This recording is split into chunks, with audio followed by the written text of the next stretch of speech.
Hello everyone, welcome to my channel. How y'all doing? In this video I'll be showing you how to make homemade ground chicken with just your blender. Yes, you heard right, with just your blender. You don't need any special heavy duty kitchen equipment for this. All you need is your blender and you have your homemade ground chicken. Firstly, you cut your chicken into tiny cubes. That's about 1-inch cubes.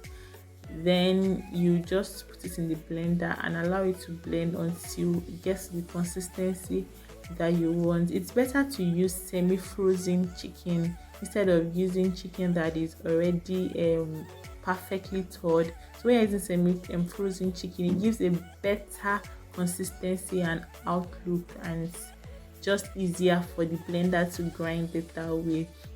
Your ground chicken is ready. You can eat it immediately or store it in a Ziploc bag and just freeze it until you need it. But I highly recommend that you don't leave it in the freezer for too long. Like, chicken should not stay in the freezer for too long, so don't leave it for a long time. Just use it. It's better for you to ground the chicken as you need it than for you to just store it in the freezer.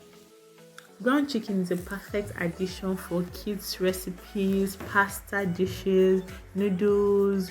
Can be used in making homemade meatballs. You can use it in basically anything you use chicken for on a norm. It's so good. Just season it with a bit of black pepper and salt and you are good to go. It's so yummy and it makes your cooking more creative and fun. What recipe are you going to be trying out with this ground chicken? Don't forget to drop a comment in the comment section on how you use your ground chicken. Like, then subscribe. Don't just watch this video and leave. Subscribe, please subscribe. And most importantly, like I always say, share with your family and friends. Everyone deserves a treat.